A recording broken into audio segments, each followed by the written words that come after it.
I'm Dr. Deborah Muth. I'm a nurse practitioner and a traditional naturopath. I own Serenity Healthcare Center, which is an integrative medical clinic in Waukesha. So tonight we're going to talk about hormones and early menopause and some of the things that you can expect to see during menopause and some of the options that you have for treating and why we choose to do those things. I'm very informal. You can call me Deb. Ask questions in between, whatever. It's just informal. This is for you guys to learn, not for me to listen to myself talk. So I want you to get out of it what you can. So I'll stick around at the end and answer questions too, but if you have questions as we're talking about stuff, just pipe in. All right. So one of the questions that we always have is, when does menopause start? And what can I expect to feel? And then the bigger question is, why do I feel like that? And will I feel like that forever? So we're going to kind of address all of those pieces of the things tonight. So we define menopause as once you've not had a period for an entire year, not a drop of blood, not an ounce, not a speck, nothing for an entire year. Prior to that, you're considered perimenopausal. And that time will last roughly 7 to 10 years. For some women, it starts a little bit earlier than others, but you're going to see progesterone start to fall around age 35. You won't see estrogen fall until late 40-ish, 45, 47, somewhere around there, maybe 50 for some women. But most women are going to start to notice some effects of the changes around age 45, give or take a couple years on either side. The average age of menopause is about 50, give or take 2 years on either side. If you have celiac disease, it's going to be a couple of years earlier. If you're a smoker, it tends to be a couple of years earlier. Although I will say I have a couple of patients that are 56, 57 that are still menstruating. It's a rarity that we see that happen, okay? So the question that I always ask people, and a lot of times I get asked too, is where do you want to be in menopause? How do you want to feel? What do you want to do? Why do you want to use hormones? Why wouldn't you want to use hormones? And we'll kind of address some of that as we go along too. And I think the biggest question to ask yourself is, where are you now? Kind of what's a baseline for you before you start to see that hormonal change? Now, most of us don't really pay attention to that time. You know, it's between 35 and 45. We're raising children, we're busy, we're working. We're not really paying attention to a lot of our symptoms to understand a baseline until all of a sudden symptoms come up, and then you go, oh, wait a minute, this is happening, that's happening, it's adding on, and it becomes more of a wake-up call. But if you can kind of remember back to where you were, where you felt like the best, that's kind of where we want to try to put you back to when you start to enter menopause, okay?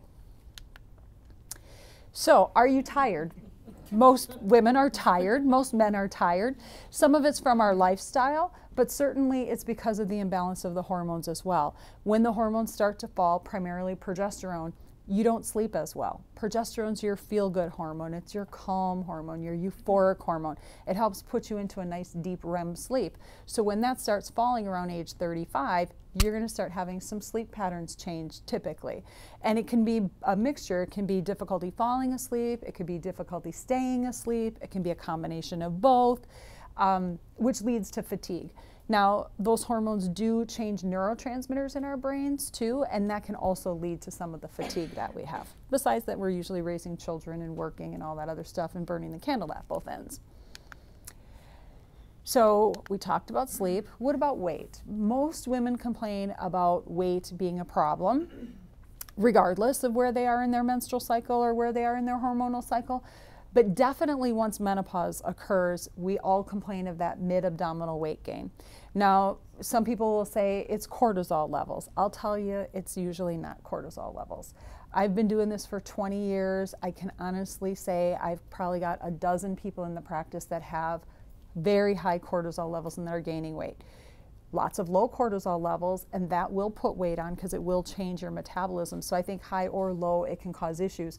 The bigger issue where the weight gain comes in is the imbalance between estrogen and progesterone. So when you have more estrogen circulating than you have progesterone, you've got that imbalance, you're going to see that weight gain occur, and you're going to see more body fat occur in general. And since we lose progesterone at age 35 and estrogen stays pretty constant till 45, we have a long period of time where we're in that estrogen dominant state. So a lot of women will say, you know, I hit 35 or 40 and I just couldn't keep the weight off. Part of that's the natural process from the hormones being off balance and adjusting the metabolism of the body. But we can fix that too. Sex drive. I will tell you, whoever said women hit their sexual peak at 40 had to have been a man, no offense, but he doesn't see the patients in my practice. Because I literally have had one person in 15 years that was over 40 that came in and said my sex drive is better than it's ever been. Everyone else comes in and says, I don't have a sex drive anymore. I could care less about sex. Can you fix that? Yes and no. There are some things that we can do that help, but I will tell you there's not a real good magic pill out there to make our sex drives better. There's lots of things that we've dabbled with. There's certainly things that the pharmaceutical companies are looking for to try to fix that problem. They've not yet been very successful. Part of the reason is because for women, it's much more complicated than it is for men. For men, when their sex drive falls, we can give them testosterone and it almost always fixes the problem. With women, sex has so much more to do with other than hormones, other than just testosterone or estrogen or progesterone. Has a lot to do with the neurotransmitters, has a lot to do with sleep, has a lot to do with emotionally how we think about ourselves, how we look at ourselves, do we like ourselves. All of those things matter, and that's very complicated to try to change in women. So it becomes a little bit more complex to do that. Moodiness. A lot of women complain of moodiness with their period, PMS. That is not a natural state. It shouldn't happen to us, even though most of us have become used to saying, oh, it's just PMS, that's part of life. It really shouldn't happen. If your neurotransmitters are balanced, if your hormones are balanced, if your life is going the way it should, you should not have PMS-like symptoms. So that is not something that should happen. Now, during menopause, that seems to get worse. The irritability, the moodiness, the shortness. We start to develop things where we don't like the people around us as much. We're more easily frustrated. It's very easy to find a lot of stupid people in the world, and they all show up on your doorstep. So that becomes a big problem. And a lot of that changes as a start because of hormones, but it also changes the way our brain functions. So how our brain responds to things like serotonin and dopamine and epinephrine. And we know that the brain actually will shrink after menopause. And so that plays a role in that as well. And giving hormones back can fix that a lot of times, but if it doesn't fix it completely, then sometimes we have to go in and use amino acids and things like that to actually fix the brain to make that go away. But that is definitely something we can make go away. Okay. We talked about irritability. We also lose creativity, motivation, desire, things that used to make us happy at one time. Yeah, you could kind of care less. You could take it or leave it. It's not a big deal. This also occurs because of what's happening with the brain and the estrogen not being there to feed the neurotransmitters in the brain and not feeding other neurochemicals in the brain. So we always used to say, well, that's a lack of estrogen. Well, long and short, yes, it is a lack of estrogen, but it's a bigger picture because it's definitely affecting those neurotransmitters for us as well. Anxiety is a common symptom that we see as women age and get into menopause as well.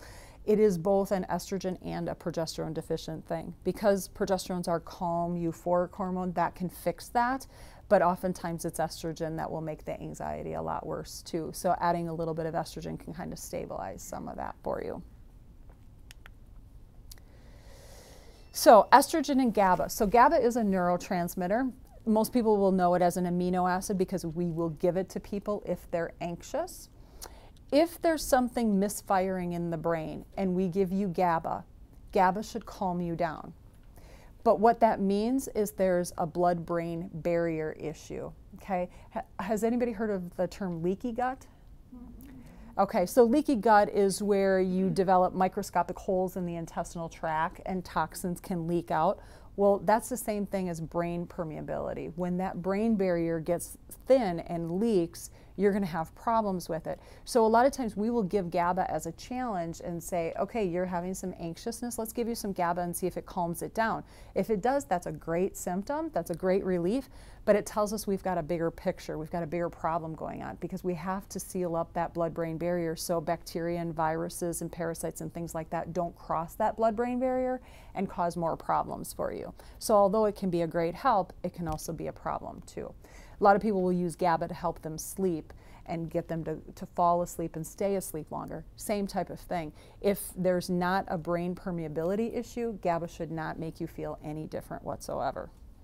Now, in the other side of this for anxiety, you can use something called L-theanine, which is like nature's Xanax.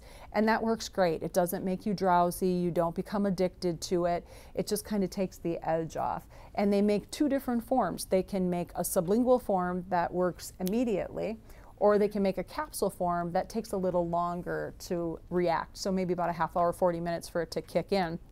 So for people who have chronic anxiety, a capsule form is better because you want to take it consistently every day. For people who just have occasional anxiety, like they're going to talk or they're at work and they're in a meeting and they don't like that, or they're going to get on a plane, the sublingual L-theanine can work better because you only have to use it as needed and it kicks in about 5 or 10 minutes.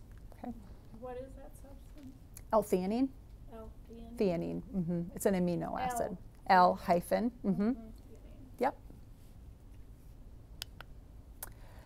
A lot of women will develop migraines during the perimenopausal years or with menopause. If people have had menstrual migraines, a lot of times those migraines will get better once their periods cease, and it's because there's not that fluctuating estrogen and progesterone going on, or they don't have high levels of it and then it crashes and then they don't have anything, because that's usually what triggers the migraines. So once postmenopausal comes, those migraines go away. Now, if we implement hormones, sometimes that continues the migraines, because if that's the trigger for them, we have to be careful giving hormones that way.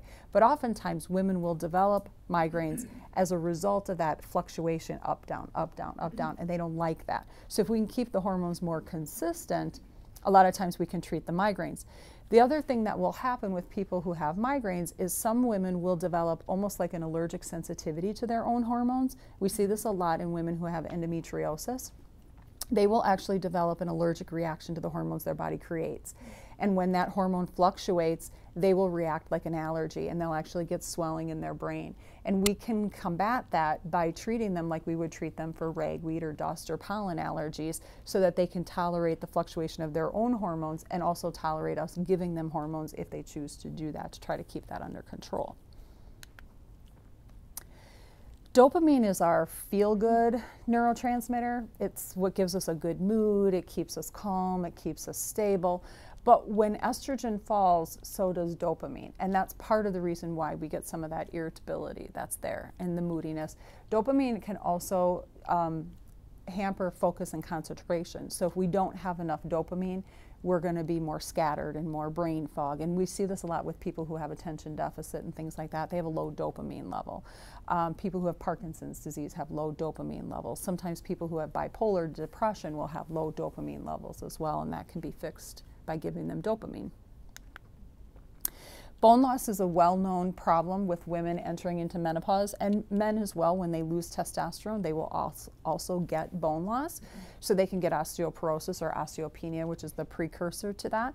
Using hormones usually will reverse some of that damage if it's not been too severe yet.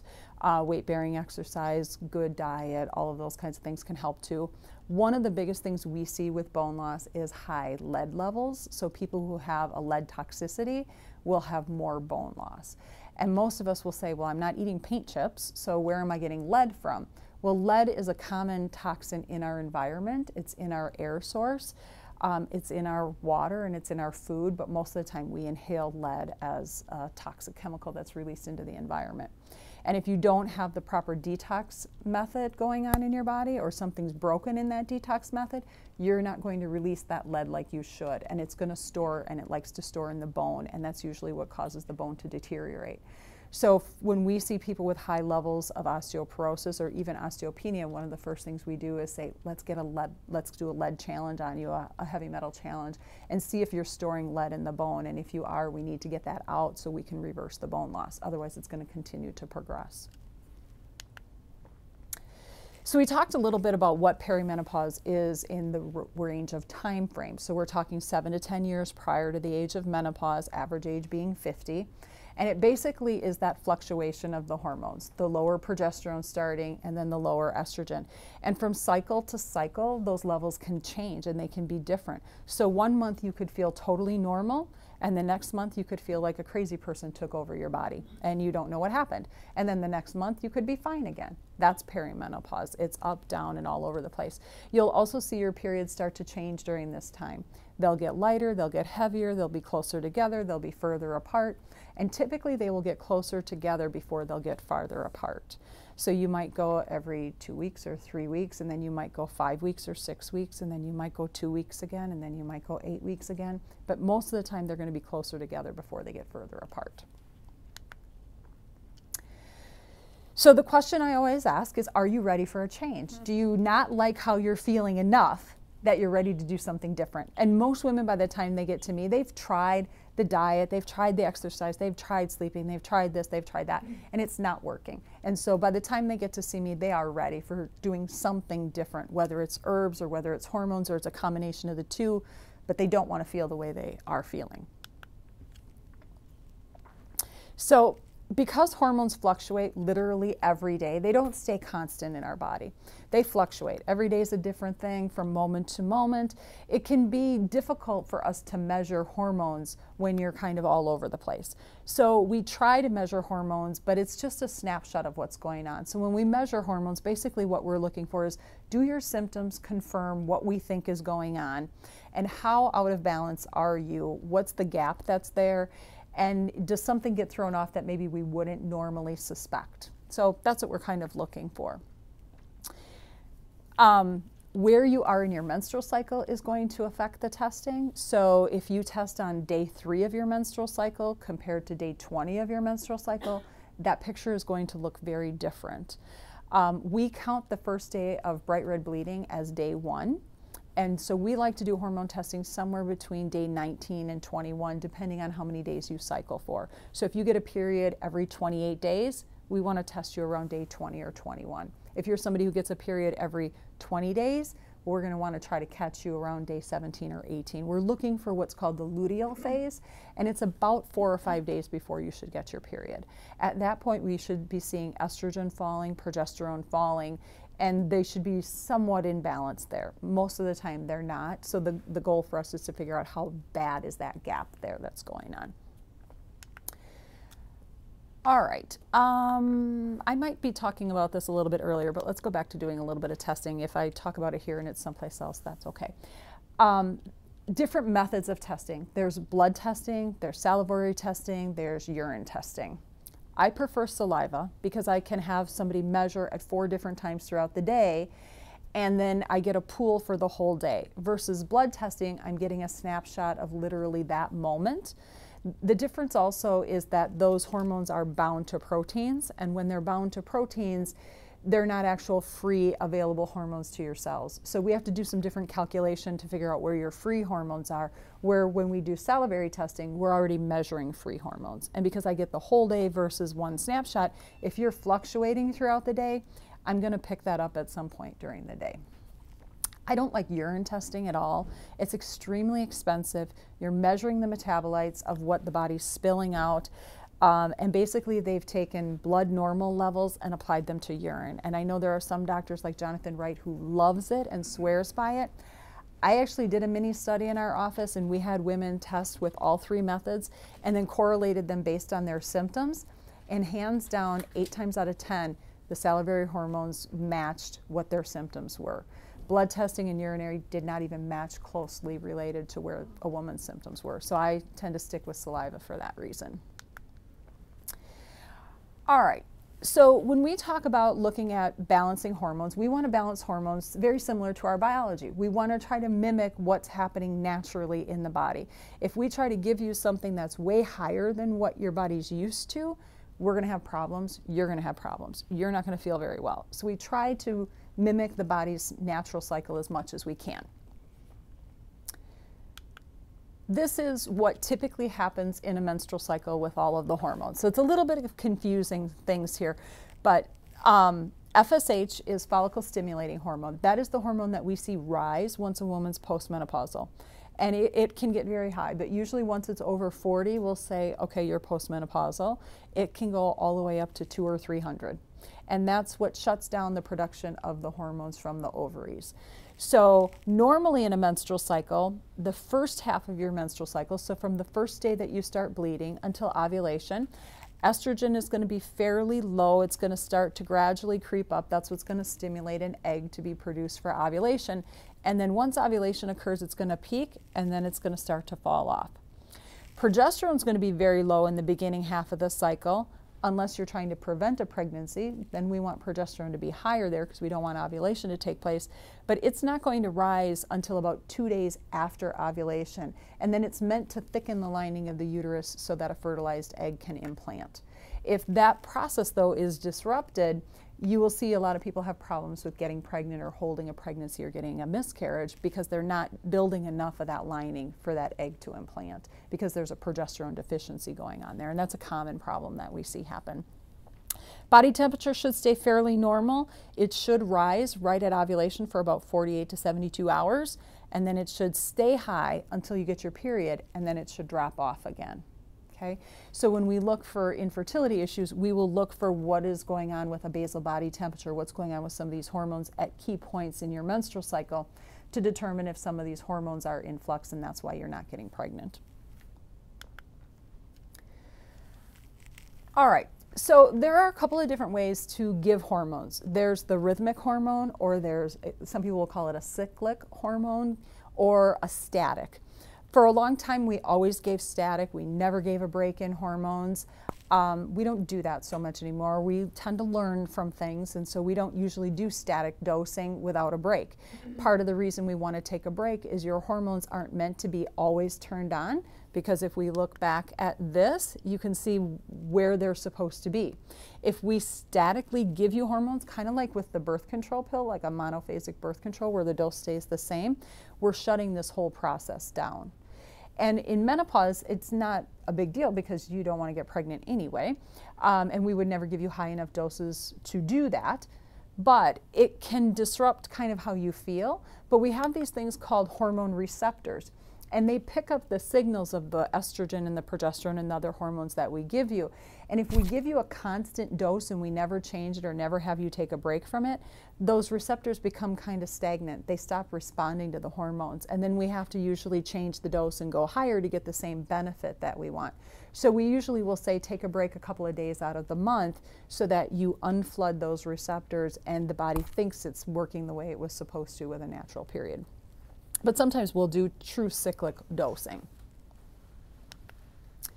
So this is actually like a cyclic birth control pill. This is how it looks. Each color is a different dose of estrogen and or progesterone. And so some women will do that with their hormones. They'll actually dose 3 different cycles throughout the month. I have some patients that dose literally every couple of days a different dose. That gets a little complicated because you really don't know where you're at and it's confusing. You have to have a calendar. Most women don't like doing that. But the Suzanne Somers method, if you've followed her a little bit, this is very similar to what she does, is that cyclic dosing. And I'll show you what that looks like in a little bit too. So estrogen, we talked a little bit about that being very important to serotonin. Well, estrogen also needs what we call methyl donors. So in order for you to have enough B12, when you're taking estrogen, you need B12 to make serotonin. Estrogen can also make B12 become deficient in the body, so oftentimes you need to use B12 as a supplement when you're taking estrogen for that same reason.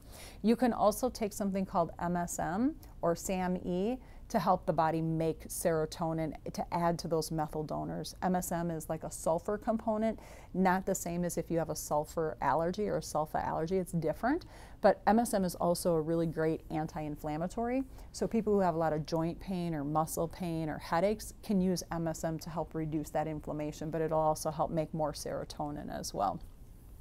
SAMe is a little bit on the pricey side, but it actually will help with depression and anxiety and help you make a lot of serotonin in the body as well. All right. And I'm going to skip that. So this is what women used to look like without hormones. And we don't want to look like that.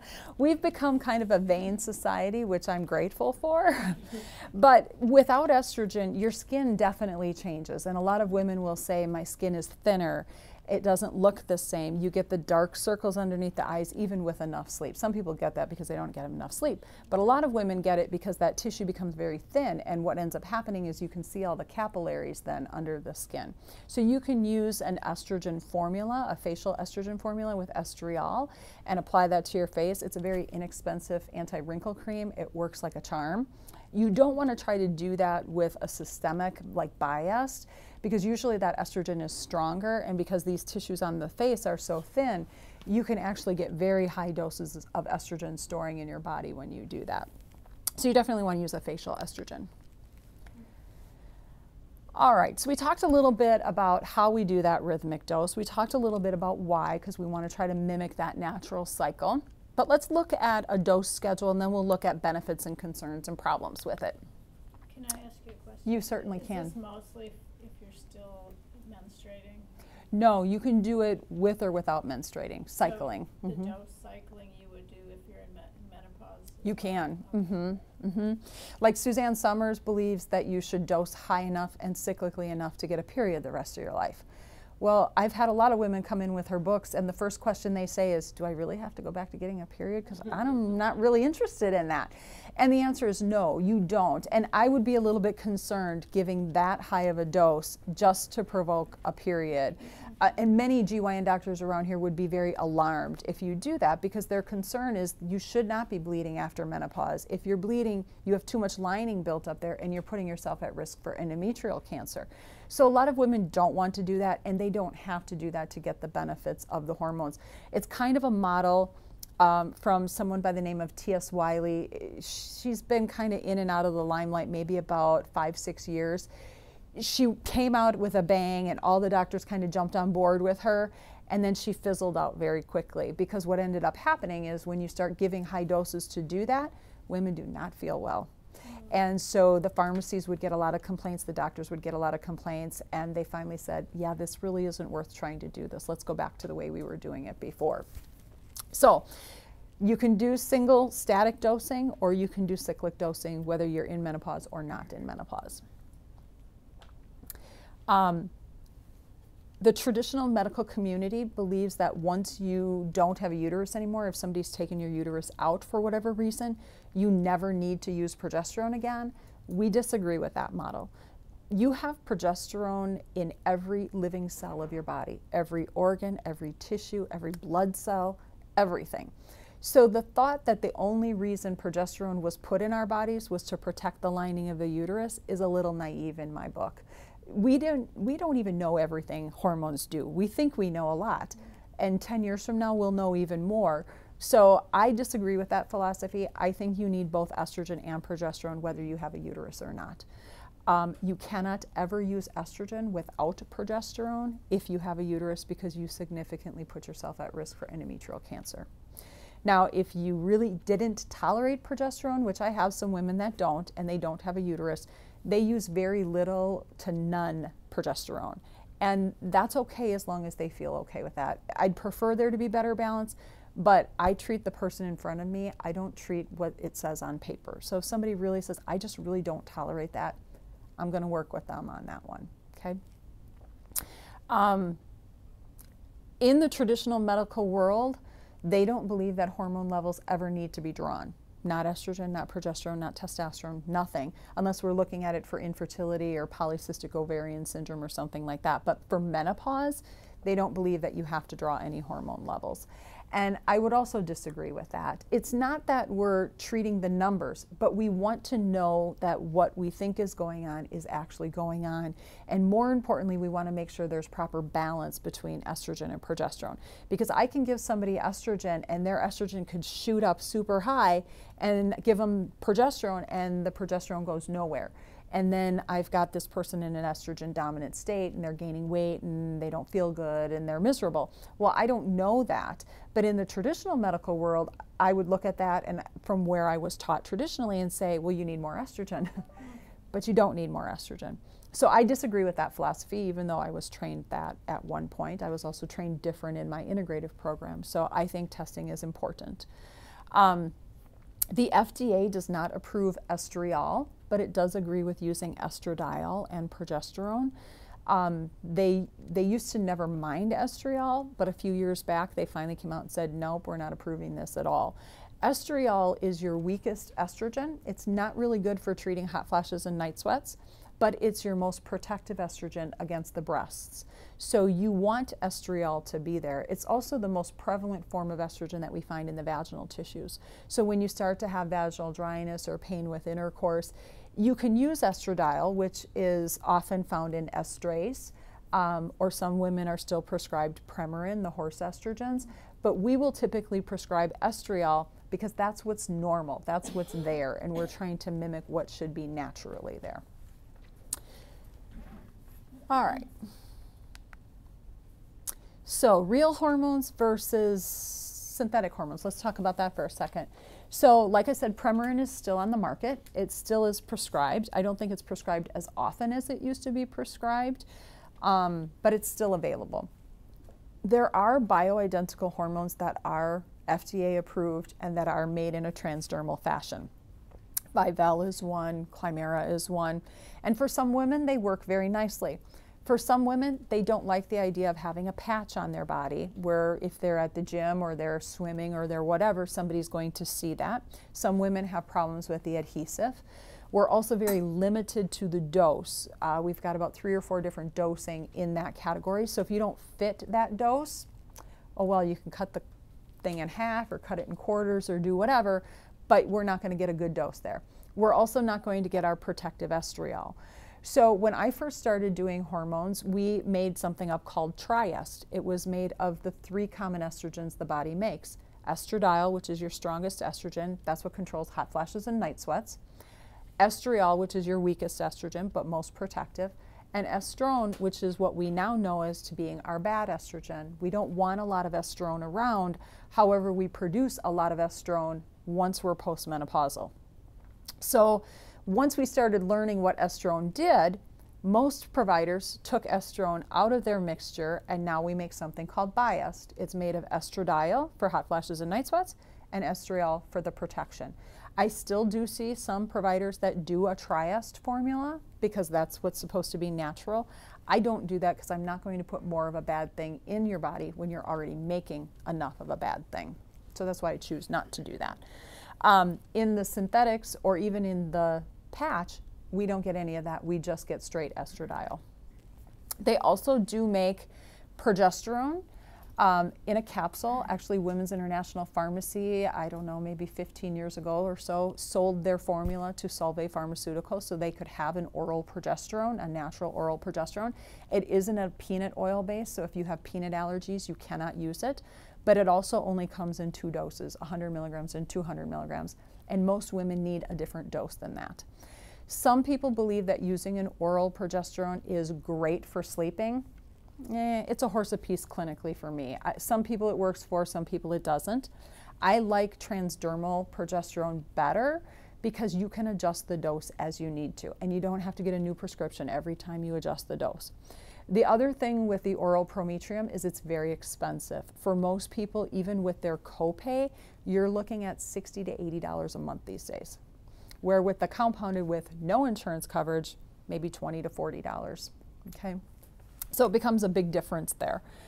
I don't ever prescribe oral estrogen for the same reason as the fact that when oral estrogen is metabolized, and progesterone's not the same as this, but oral estrogen has to go through the liver twice to break down and be utilized. When it does that through the first path, it increases our risk for stroke and heart disease. And we've learned that in the WHI trial when they gave oral estrogen. So I will only recommend using transdermal estrogen. I do have a couple of patients that are stubborn that want to use oral, and I'll do it, but reluctantly. But it is better to use that in a transdermal fashion. But progesterone can be used either way. Okay. So using a bioidentical is what your body makes. So if I had a pathologist look at a molecule of estrogen or progesterone that's made from a compounding pharmacy like Dan's, and I had something from your body that had that same structure, it was estrogen or progesterone, they would not be able to tell the difference molecularly. They are exactly the same. When we make pharmaceutical products, they have to take that initial molecule and change it. They have to add a little tag here or tweak this or tweak that in order for them to patent it. So that's why it doesn't work as well. And we probably have maybe 15 or more different forms of synthetic progestin on the market. And the reason why is because they can't replicate what natural progesterone does. And most of those progestins are used for birth control. They're not usually used for postmenopausal women. But you want something that your body can recognize and say, okay, I know what I'm supposed to do with this, I know where that goes, I know where this goes, and this I discard. That's much easier for the body to deal with on a regular basis. So this is kind of a sample of what cyclic dosing can look like. And there's a lot of different cyclic dosing, but you can see here your 1 dose at the first 5 days, and 2 doses from 6 to 8, and then 3 doses from 9 to 10, and then 4 from 11 to 12. And then you start going backwards again. 13 is less, 15 to 17, and then back down to 1. That mimics that natural cycle of when it was lower, gets higher, and gets lower again. This becomes kind of complicated for women because you're literally, I mean, you got to have a calendar there. So most of my patients don't choose to do this kind of dosing. You can do a double dosing where say the first 15 days out of the menstrual cycle you use 1 dose, or the first 14 days if you're a 28-day cycler, and then the second 14 days you use a different dose. And some people will still even go even more and go into 4 different cycles and break it up, but that's still a little complicated. It's pretty complicated for people to do 2 different times a month, you know. So I try to make it as easy as possible with mimicking as much naturally as we can. Okay. So rhythmic progesterone is going to look very similar to rhythmic estrogen. You're going to go 1 pump, 2 pumps, or 1 click, 2 clicks, or 5 clicks, however it's made, however it's concentrated. I have found that the more concentrated we make the products, you get much more absorption. So it's very easy to get overdosed when we start to concentrate it so you can use less cream. It really seems to get into the tissues very easily. So we try not to concentrate it too much because otherwise it's easy to push you into an overdose and the liver can't take that much hormone and you got to process it out of there. So when women have a hysterectomy or they're postmenopausal and they have no idea where they are in a cycle or they're not really cycling anymore, if you do a cyclic dose, oftentimes we'll do it on the moon phase. That's a natural thing. It's what the body's used to. In the Native American culture, they use the moon phase a lot for measuring a woman's cycle. So you can do the same thing. So it's the first 14 days and then the second 14 days. It's pretty similar. If you're menstruating, we count day 1 as the first day of bright red bleeding, and we count 14 days from there for a dose, and then the next 14 days for a dose. Okay. All right, we talked about that already. Talked about that.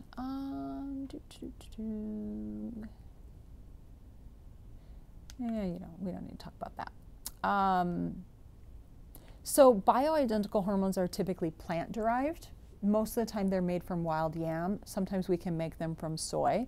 The nice thing we have about the flexibility of them is if you have sensitivities to fillers, it can be made in whatever we want. It can be made in an oil, a non-alcohol gel, it can be made in a cream, it can be made in a lollipop, it can be made in a transdermal sublingual dissolvable tablet. It can be made in pretty much any fashion we want them to be made in. If we wanted it to, it could be made in injection forms, which we do testosterone a lot of times for men. We don't do it for women that way. But we have a lot of flexibility. So if we're doing something and we feel like, well, you've got a good dose here, but you're not absorbing it, maybe we change the route and we go from a topical to a sublingual or vice versa, or we change the base cream so we get better absorption. So we have a lot of flexibility with bioidentical hormones. Diet and lifestyle. Nobody likes to talk about this, but it is important during menopause for us to start changing our lifestyle a little bit. We need to make sure that we are doing things to relieve our stress. We need to make sure that our diet is good. You know, diet's important. What we put in, we get out. So if we put crap in, we get crap out. It makes a difference in how you feel, believe it or not. Healthy, whole foods, that all makes a difference. Learning how to have stress reduction, that makes a huge difference. Exercise makes a huge difference. Most women can tell you that they will get hot flashes if they have a glass of wine or they have sugar. It's usually the sugar and the alcohol that'll trigger a hot flash. So even if you're on bioidentical hormones, sometimes women will still get hot flashes when they have wine and sugar. It's just kind of a common factor. You want as many whole foods, fresh fruits and vegetables, grains if you tolerate them. I don't push a lot of grains. I think some grains can be very inflammatory, especially gluten these days. Gluten has been changed. It's not the same gluten that we grew up with. It's very inflammatory. A lot of people are very sensitive to it. So I try to tell people to avoid gluten, and definitely you avoid gluten if you have a thyroid problem or any kind of autoimmune disease, because it will trigger more autoimmune diseases. Lots of different diets you can do. Dr. Atkins was very popular for a while, and I do think he was onto something with more protein, less carbs. The only difference is I don't think eating bacon and hot dogs and all that was probably good. We still need to eat healthy proteins. It's a nice diet if you like that, but so some people believe that doing Atkins on a seasonal thing is good. So from Thanksgiving to Valentine's Day is a good time, that we should eat according to what our environment can grow. So in the north here, we can't grow a lot in the wintertime, so an Atkins diet is a little bit more reasonable. So there's some thought that that works better for us. There is the fat flush diet. That was extremely popular for a while. And again, I think it has really good concepts. You're keeping low glycemic foods in. You're not getting things that convert to sugar very quickly. You're not doing a lot of things that are made with quick sugars. It's mostly whole foods, fruits, vegetables, that kind of thing. Lots of water, lemon water, cranberry water, so you flush the liver and you get the toxins out. I don't think it's a bad thing at all. It's a good, healthy lifestyle. Mediterranean diet is really great, especially for people who have high cholesterol. Around here, it's really great for the summer because we have access to a lot of those fresh vegetables and fruits. But if you're following a seasonal diet, it's not something you would do all winter. You would go back to more of the Atkins type diet. Actually, the fall is the highest time for us to be consuming sugars. When I say sugars, not refined sugars, but sugars that come from fruits and vegetables. This actually helps protect our sex hormones, testosterone, growth hormone, things like that. It helps us store for the season when we're not going to have a lot of those things. It can help prevent diabetes if we do things that way, and it actually will control diabetes a little bit more if we follow more of a seasonal diet. Deb, why do they have minus flax on the fat flush? Flax can actually be somewhat inflammatory for people. It also feeds a lot of bacteria, so if people are struggling with yeast or Lyme disease, it can actually feed a lot of that. So we try to keep flax out unless we know that somebody doesn't have those issues, but most people have a yeast issue. Do you recommend the chia seeds then? Chia seeds are great. Exercise is important. We have to maintain our weight, and unfortunately it is true, after the age of 40 our metabolism falls. We know that we have to work out for a minimum of an hour after the age of 40 just to maintain our weight.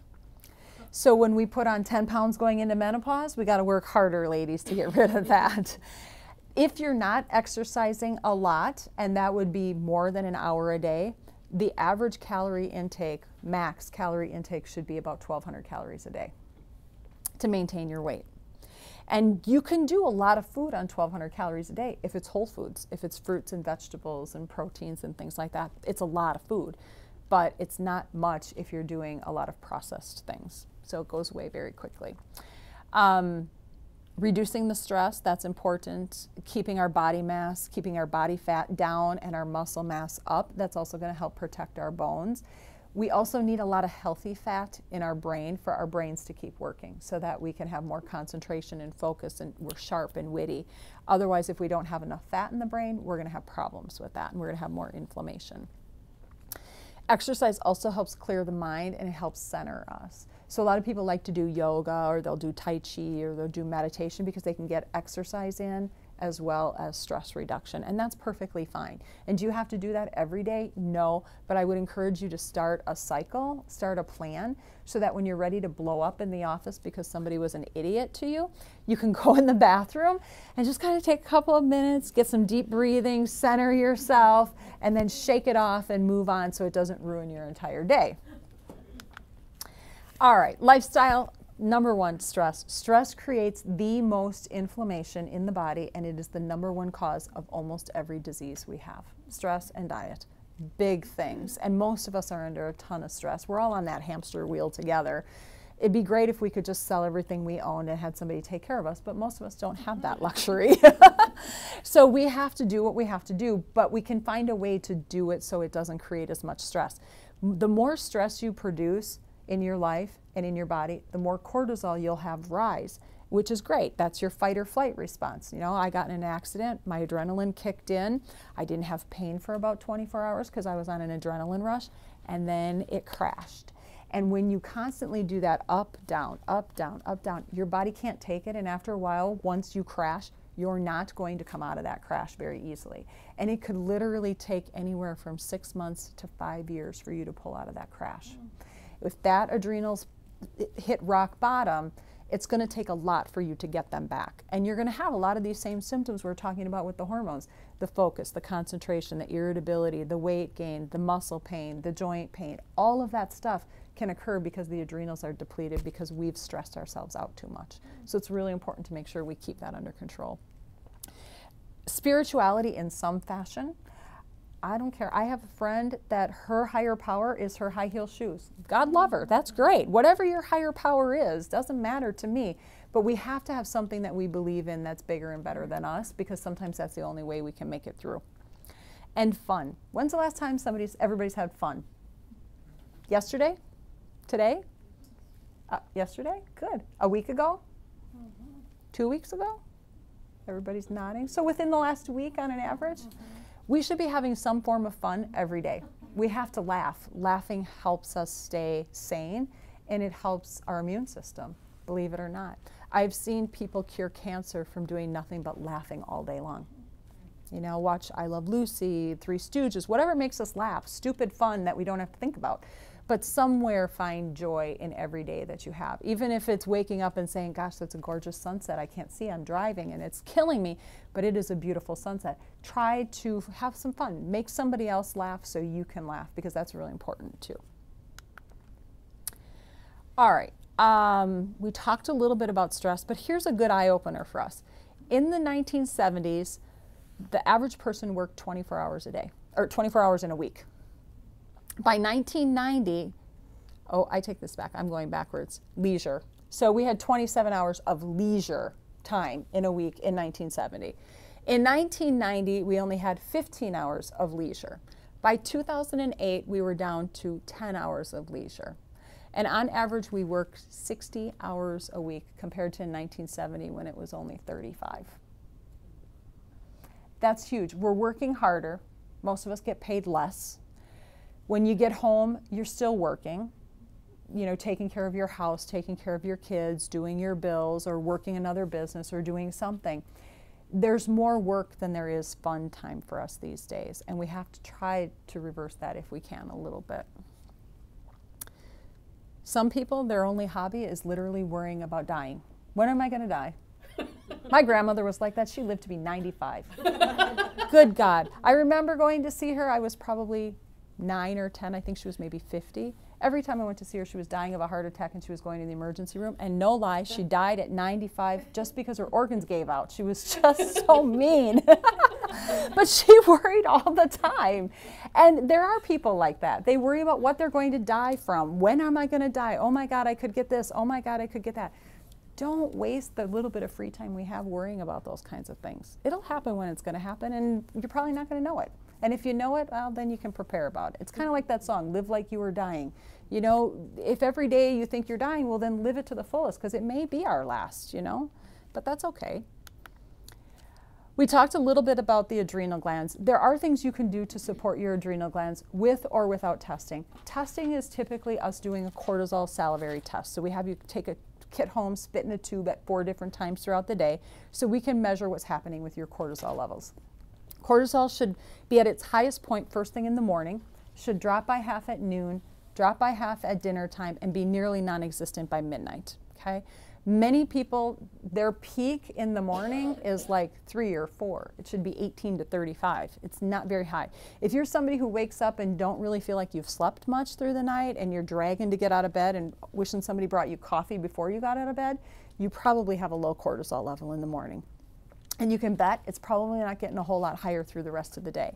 So adrenal support is really helpful for you. And there's a lot of different herbs we can use, like ashwagandha and licorice root and eleuthero, and there's some desiccated or glandular adrenals. I love the glandulars. I think they work really well. Some people don't like them, but I like them, and I think they give you a lot of energy. And the herbs tend to be more adaptogenic, so that if your cortisol's low, it'll bring it up. If it gets too high, it'll bring it down. And there's a lot of different products on the market. Orthomolecular makes one called Adrenal All, which has a little glandular in it. They have Adrenavive. Standard Process makes Adrenal Desiccate or Drenamin or Drenatrophin, but there's tons. And you can use them, you know, and you would take them morning and noon time. Don't take them too late in the day because they have a tendency to keep you up at night, and you don't want to do that. But if you definitely are dragging through the day, you need to be thinking about some adrenal support in there.